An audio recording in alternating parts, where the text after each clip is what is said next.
এত রোদের তাপ কি কতদিন থেকে রোদ খরা হয় না, বালাই মাটির পায়ে দেওয়া না যায়, কি গরম হয়েছে। বৃষ্টি হওয়ার কোনো নামগন্ধই নাই, এত গরমত মানছি বাসির পায়। আর এতে যে কোনো ভাগ্যের হাওয়াখানা আছে, এতে ফাঁকা জায়গা না, এতে হাওয়া বেশি। Welcome back to my channel. তো তোমরা সবাই কেমন আছেন? আশা করি সবাই ভালো আছেন, সুস্থ আছেন। কিন্তু মুই ভালো নাই। দেখো আগের থেকে আমি কতটা শুকিয়েছি, মুখটু আমার শুকিয়ে গেছে, জ্বর ধরছে, শরীর বয়া। তো আজকে মুই তোমাক কছিলাম যে বলে একটা মোল দেখা যাবে যদি না ঘর যে আমের মোল ধরছে থপসা নাগা, তো আম ধরে কি না ধরে সেটা তোমাকে দেখার জন্য ইয়ে করছ।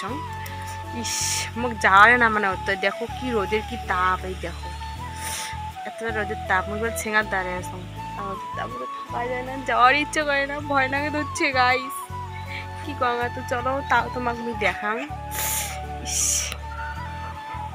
আমগুলো বুঝি বড় বড় হয়ে গেছে, তো বলে ধরছে না নাই ধরে।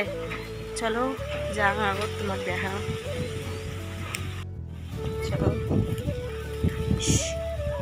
কি একটি ফাঁকা জায়গা না, আর কি হাওয়া লাগে শুশু শুশু করিয়ে, এই দেখো ভালো লাগে না।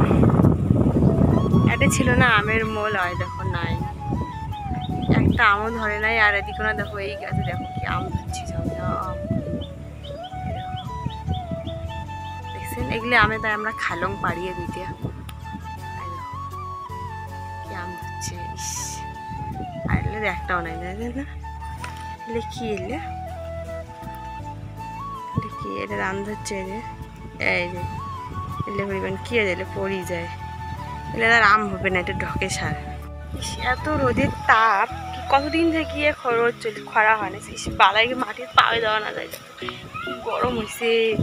বৃষ্টি হওয়ার কোনো নামগন্ধই নাই, এত গরমত মানছি বাসির পায়।